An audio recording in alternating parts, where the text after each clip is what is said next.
He's not here, but he's here in spirit, I can tell you that. And he's been another one. He's been absolutely incredible, and we appreciate it very much. And His Majesty King Abdullah of Jordan, and thank you very much, King Abdul of Jordan. He's here. Thank you. Thank you. Thank you very much. And you really have been a great helper. We appreciate it. Appreciate it. Prime Minister Sharif of Pakistan, and also I have to say my favorite field marshal from Pakistan, who's not here, but the Prime Minister is here, and you're going to give his regards. Where are you? There you go. Thank you very much. Do you want to say what you said to me the other day? And come, would you like to say what you said the other day? I think it was so nice. Please. Thank you very much, my dear President Trump, my dear brother President Fath el-Sisi of Egypt, Majesties, Highnesses, Excellencies, ladies and gentlemen, Assalamu alaikum, and a very good evening. Well, I would say today is one of the greatest days in contemporary history, because peace has been achieved after untiring efforts led by President Trump, who is genuinely a man of peace, who has relentlessly and untiringly worked throughout these months, day in and day out, to make this world a place to live with peace and prosperity. I would say that Pakistan had nominated President Donald Trump for Nobel Peace Prize for his outstanding, extraordinary contributions to first stop war between India and Pakistan, and then achieve ceasefire along with his very wonderful team. And today, again, I would like to nominate this great president for Nobel Peace Prize, because I genuinely feel that he is the most genuine and most wonderful candidate for Peace Prize, because he has brought not only peace in South Asia, saved millions of people, their lives, and today here in Sharm el-Sheikh, achieving peace in Gaza is saving millions of lives in the Middle East. Mr. President, I would like to salute you for your exemplary leadership, visionary leadership, and I think that you are the man this world needed most at this point in time. World would always remember you as a man who did everything, went out of the way to stop 7 and today 8 wars. I would like to thank my very dear brother, Sheikh Tamim. He's Akh al-Shaqiq, who has really worked very hard along with others to achieve peace in this region. My very dear brother, President Tayyip Erdogan, His Majesty, King Abdullah, and of course my very dear brother, Mohammed bin Zayed of UAE, and of course my very dear brother, Crown Prince of Saudi Arabia.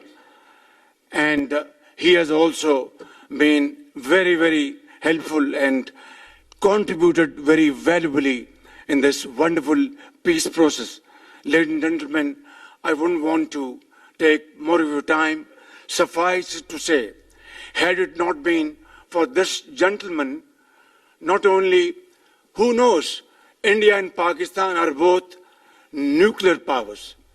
Had he not intervened along with his wonderful team, during those 4 days, the war could have escalated to a level. Who would have lived to tell what happened? And similarly, here in this part of the world, in Middle East, Mr. President, your valuable contribution along with President Sisi, I think history will remember in golden words. I wouldn't say more, except God bless you, God give you long life to serve like this for all time to come. Thank you very much.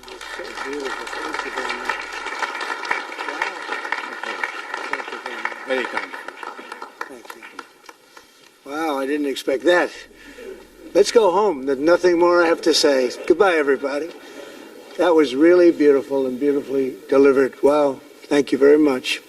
Also with us is President Prabowo, a very incredible man, of Indonesia. President, come on.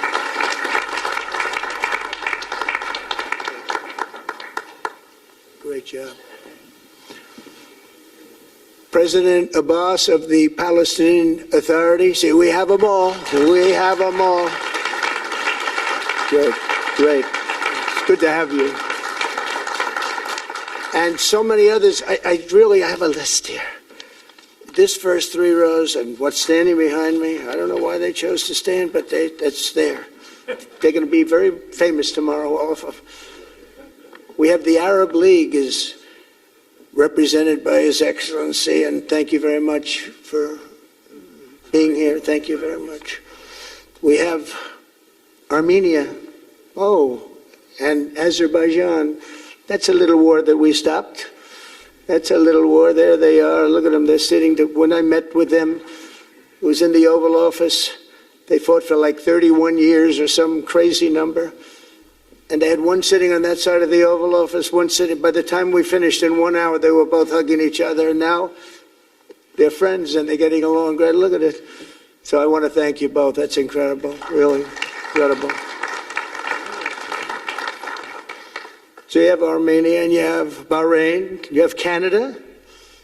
It's so great to have, in fact, the president called and he wanted to know if it's worthwhile. He knew exactly what it was. He knew the importance. Where's Canada, by the way? Where are you? Where are you? He knew the importance of this. He said, I want to be there. So many people have done that, they called. I mean, they heard about it. And these are not people that can do that very easily. They have pretty big schedules, to put it mild. The most powerful people.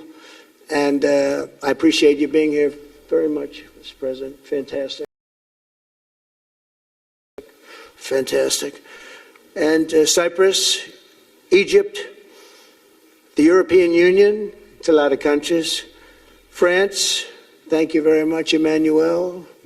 I would imagine Emmanuel standing someplace behind me. Where is he? I can't believe it. You're taking a low-key approach today. He's my friend. That's great. Good job. Thank you very much, Emmanuel. Germany, the new Chancellor of Germany he's easy to spot because he's very tall and he's very smart and he's doing a fantastic job for his country. Appreciate it very much. And congratulations, a big election. That was a big one. That was going to change things. Greece, we have Greece. We have Hungary. Oh, Victor, where is Victor? Victor. We love Victor. Victor, I call him. You know, I put the little accent on it. You are fantastic, all right? I know a lot of people don't agree with me, but I'm the only one that matters. You are fantastic. He's a great leader. I endorsed him the last election he had, and he won by 28 points. So you're going to do even better this time. If you have another election, and you're going to do great, and we appreciate it, and we're behind you 100%. That's Hungary. India is a great country with a very good friend of mine at the top, and he's just done a fantastic job. And I think that Pakistan and India are going to live very nicely together, right? That's They are. They are. And they're two great, I tell you, leaders, great leaders as far as I'm concerned. Indonesia, we covered, and I just want to say that that's a big country, a powerful country. It does unbelievably well, and it's great to have you. Iraq, we have Iraq with lots of oil. They have so much oil, they don't know what to do with it. That's a big problem when you have so much, you have no idea what to do with it. So thank you very much thank you very much.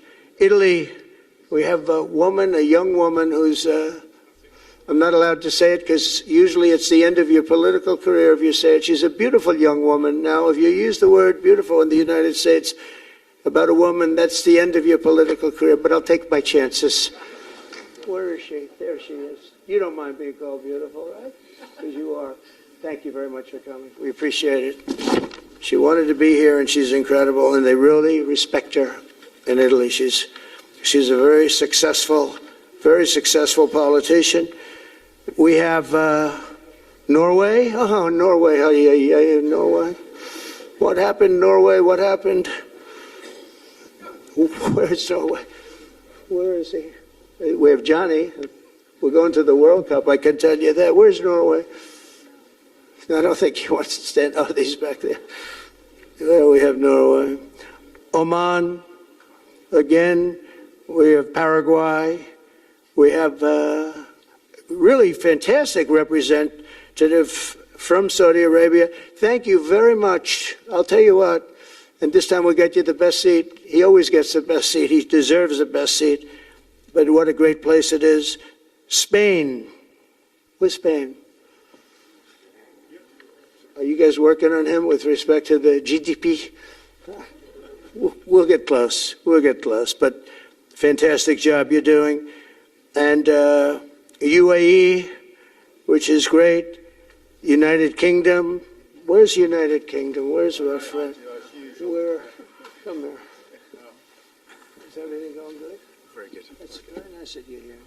These people all came in like 20-minute notice, and I think it's fantastic. And we have so many others, and just so many others. And it's such a compliment to what we're doing, because what we've done is something very unique and very special. So it's perhaps the wealthiest and most powerful group of nations ever assembled at one time, which is a big thing. We have achieved together in recent days a change that really is historic, and it's going to be remembered forever. And I want to thank the American team for their amazing work, and I want to thank, I think he'll go down as the greatest Secretary of State in the history of our country. I really believe that, Marco, or I wouldn't say it. Marco Rubio, I wouldn't say it.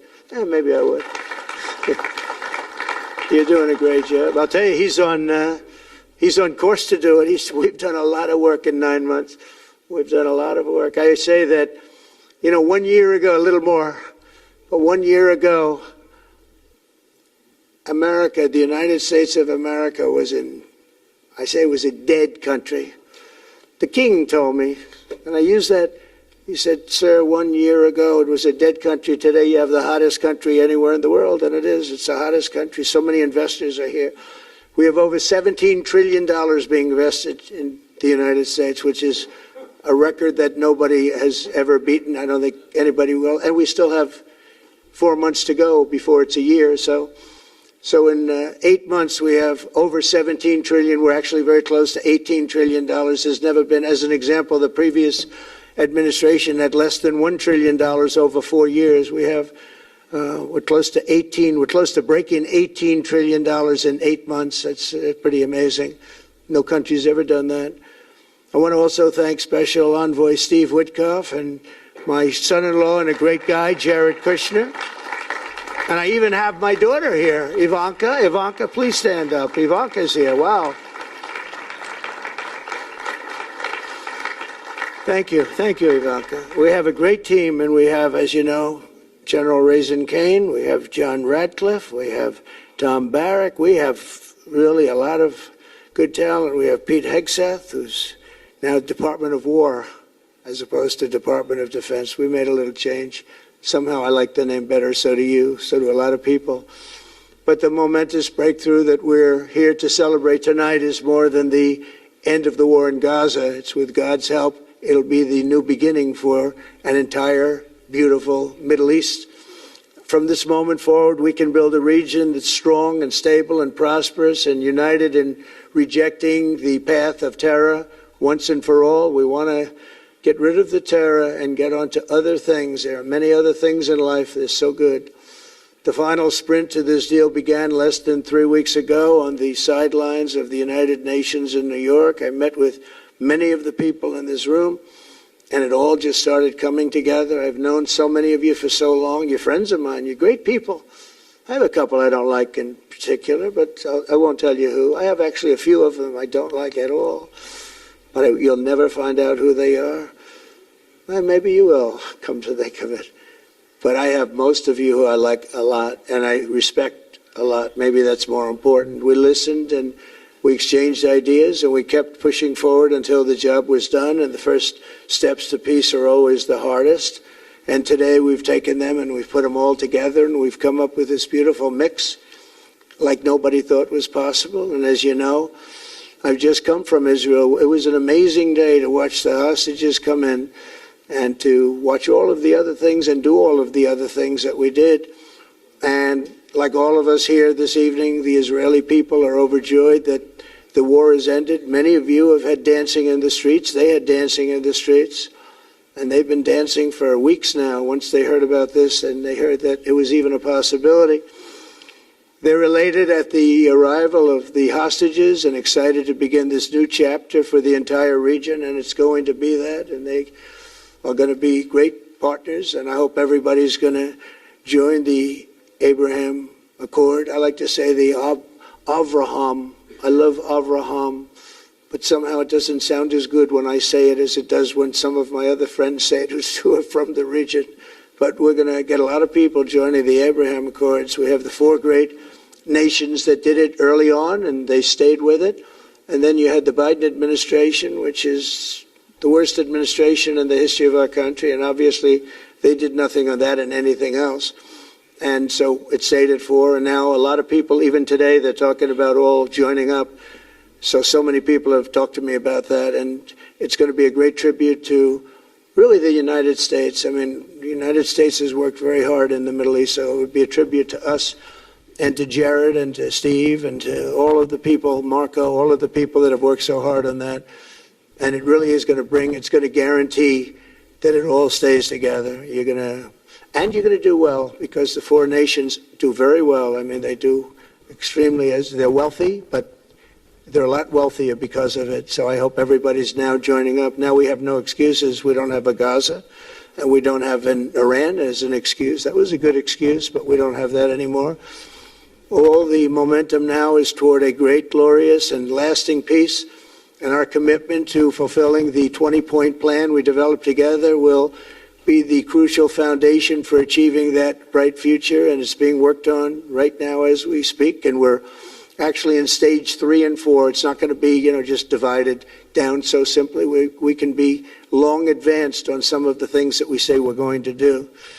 We can take them out of order in a positive way. And we've shown how it can be done with responsible nations like the people in this room, these incredible people in this room, setting aside their differences, seeking common ground, and pursuing a better world for all of us.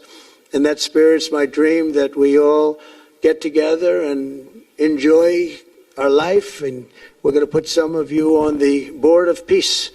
Everybody wants to be on the Board of Peace. They said, would you be the chairman? I say, I'm pretty busy too.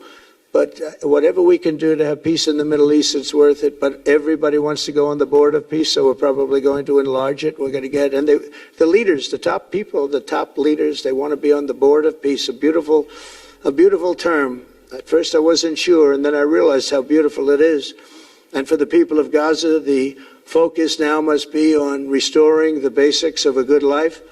We're going to have a lot of money coming into Gaza and a lot of rebuilding and building. It's not so much rebuilding, it's really building, cleaning up and building. And I'm pleased to announce that numerous countries of great wealth and power and dignity have come forward to me, and just today and over the last week, to say they want to help in the reconstruction of Gaza, putting up whatever money is necessary. And the money is, of course, it's a lot of money, but it's not much compared to the value or the wealth of these tremendous countries, and they are ensuring stability and success in the Middle East. So when you think about it, it's a very, very small amount of money is necessary, relatively speaking.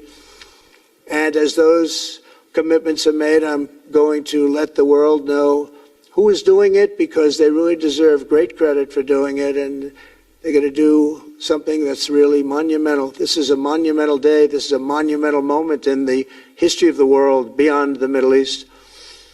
We've all agreed that supporting Gaza must be done to lift up the people themselves, but we don't want to fund anything having to do with the bloodshed, hatred, or terror, as has happened in the past. And for the same reason, we're also agreed that Gaza's reconstruction requires that it be demilitarized and that a new, honest civilian police force must be allowed to create a safe condition for the people in Gaza. As I said earlier, I intend to be a partner in securing a better future. We're going to be working, you're going to be working with the United States, and we're going to make sure that the Middle East is going to be a safe and secure place. It's a very important place in the world, means so much. There were so many people who said the Middle East, and this has been going for many, many decades. I've read it many times, that World War III will begin in the Middle East. It's not going to happen. That's not going to happen. There was a time that you would have thought it could have, but it's not going to happen. There won't be World War III, hopefully at all, but it's not going to start in the Middle East. We're not going to have a World War III if we're smart. There'll never be a World War III. Our work begins right here and right now. From ancient times, this region has been extraordinarily mixed with respect to people, culture, religions, all of the different elements of national characters, unlike maybe anywhere else on earth. And for 3,000 years, there's been conflict. For whatever reason, there's been tremendous conflict, always conflict. But today, for the first time anyone can remember, we have a once-in-a-lifetime chance to put the old feuds and bitter hatreds behind us. And that's why so many people in this room, they didn't get along. Some did, some didn't, but they're getting along now. This has brought the people together. This is the